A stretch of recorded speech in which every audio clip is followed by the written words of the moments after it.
Hey there, Streakers. I have been doing an in-depth study on trust for a couple of reasons. One, I'm going to be speaking on trust in just a little while, according to Stephen M.R. Covey's book, The Speed of Trust. And I've been interested in how do you actually increase trust as a skill. That's what I'm going to talk with you about today. Welcome to the Streakin Show. I'm Jeff Downs, and I'm looking forward to diving into this subject with you. As I've read The Speed of Trust, something stuck out to me quite significantly as I've read just how to increase trust. What are the skills, capabilities, behaviors that you need to exhibit, demonstrate, and practice in order to increase your trust? Now, the question is why? Why do we need more trust? Or why do you need trust in your life? You know what? There are a lot of reasons as to why you need to trust in your life. And I can't go into all of them, not right here at this moment. What I do want to go into, though, is what it is you need to do or I need to do in order to increase your trust. And this is really interesting because as I read this, I want to see if you came away with some of the same things I did. How to Increase Your Integrity Out of the Speed of Trust by, again, Stephen M.R. Covey. So how do you go about increasing your integrity? First, we need to consider what degree of integrity we currently have. At this point, you might find it helpful to review the following questions based on the self-assessment questionnaire. Then he goes into a questionnaire. Not going to go into it here. Think about these questions. Well, I guess I should go into it. Do I genuinely try to be honest in all my interactions with others? Do I typically walk my talk? Am I clear on my values? Do I feel comfortable in standing up for them? Am I open to the possibility of learning new truths that may cause me to rethink issues or even redefine my values? Am I able to consistently make and keep commitments to myself? That last question really caught me. Of course, the other four are significant and something we could get into.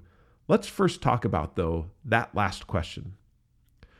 Number one, in increasing your integrity or being able to have integrity is by making and keeping commitment to yourself.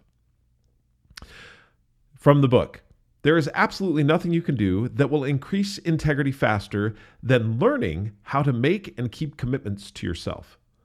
In the second wave, relationship trust, we'll talk about the power of making and keeping commitments to others, but there's no way you will be able to do that effectively if you haven't first learned to make and keep commitments to yourself.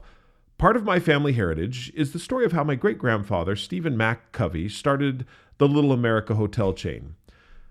He goes on to tell the story about Little America. And if you've ever been there, it's just one hotel across Wyoming that is between Rock Springs and Green River. And it is seriously nowhere. And he tells a story. If you want to read about it, you should in the book. After telling this story, he said his great-grandfather, after being saved, his life was being saved because of where he was, he committed to build a hotel there, which he did. Now, and this is from the book again, so quoting back from the book. Now, I'm sure it would have been easy for someone in my great-grandfather's situation to say, it would be ridiculous to build a motel out here in the middle of nowhere. And believe me, when he says it's the middle of nowhere, it is literally the middle of nowhere. Nobody knew about that commitment except my great-grandfather and God. But Stephen Mac Covey had made a serious commitment to himself, and he kept it. And the power of his keeping that commitment has had a profound impact on all of his descendants, including me. The more experience I've had, both personally and professionally, the more convinced I have become of the importance of making and keeping commitments to ourselves. These can be big commitments like my great-grandfather's, or they can be small commitments, even very small commitments, such as getting up when the alarm clock goes off. I don't think that's even a small commitment. I think that's a commitment, but it's not a small one. That's actually sometimes rather large.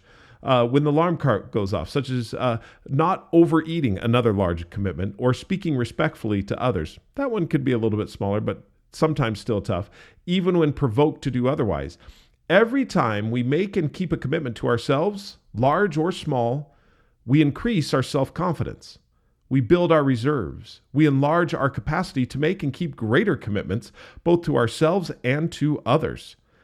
As you consider how you might step up your ability to make and keep commitments to yourself, let me suggest a few important things to keep in mind. First, don't make too many commitments. If you do, you're setting yourself up for failure. Differentiate between a goal, which means you'll win or lose, a direction, a focus, and an actual commitment. When you make a commitment to yourself, do so with the clear understanding that you're pledging your integrity.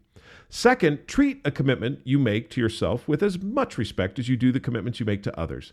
Whether it's a commitment of time, an appointment with yourself to exercise, read, or sleep, or a commitment to prioritize your energy and focus. Treat it and yourself with respect. Third, don't make commitments impulsively. Let's just take a minute and replace the word commitment with the word streak.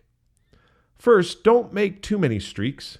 If you do, you're setting yourself up for failure. Differentiate between a goal, a direction, a focus, and an actual streak.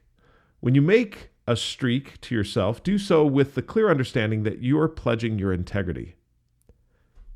As you look at integrity and what it is that Stephen M.R. Covey is talking about here, what he didn't have when he wrote the book, what we do have now, is the tool of streaks and streaking.